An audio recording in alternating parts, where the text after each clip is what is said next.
Lord our God, we will never understand Jesus as the Messiah without the cross.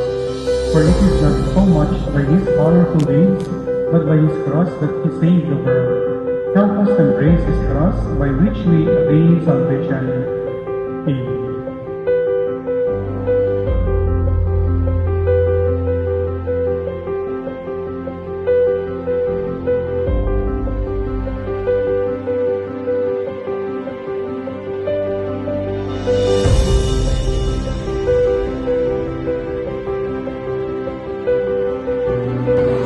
State your name, na nangangako na magtatagumpay sa mga pagsubok na aking tatahakin. Nitong nakatakdang paghahanda sa licensure examination for criminologists.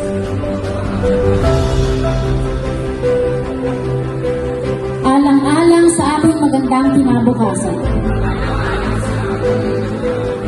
Haharapin ko ang mga hamon na ito na may tapang at determinasyon sapagkat alam ko na makakayanan ko ito. Sa kabila ng mga pagsubok at hirapang hamon. Hindi ako tatalikod na kamtan ang aking layunin. Na makapasa sa pagsusulit dahil sa aking matatag na paghahanda na aking gagampanan mula ngayon at sa mga susunod na araw. Naniniwala ako na makakayanan ko ito sa tulong ng St. Clair Review Center. Naniniwala ako na papasa ako kasi St. Clair ako. Inuulit ko, papasa ako kasi St. Clair ako. Kasi hanawa ako ng Panginoon. Congratulations.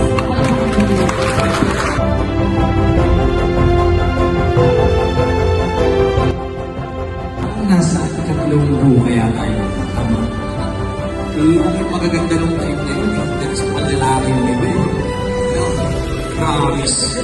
Tapos nabalitaan ko, nag-lecture ka rin siya. Only matters on how we utilize it. Mga bilas na Tagalog. Lahat tayo para sa mga kasi pangit madali sa yung pollution. Pag kuyawan ka sa review, yun yung sige na mayroon yung pollution.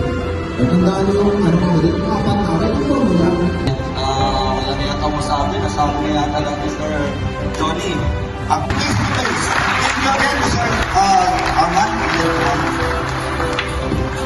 Yan. Ayaw ni Sir ng absorb, ha? Ayaw din ni Sir ng solid. Ang gusto ni Sir, labos na labos. Yan. Yan ang gusto ni Sir, yung hands. Now, meron tayong 38 subjects. Okay?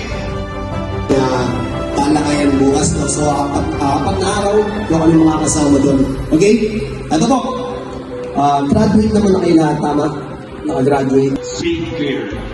Siguro, alam po ninyo yung sa BioID, the Poor Clair. Actually, pag sinabi natin St. Clair, commonly known as Poor Clair of Assisi. Okay? So, deboto po kami ng St. Clair. Magiging active ako! Aattend ako sa testimonial dinner! Mag-overtaking ako! Makukuha ko yung lifetime achievement ko! Magtatagumpay ako sa buhay!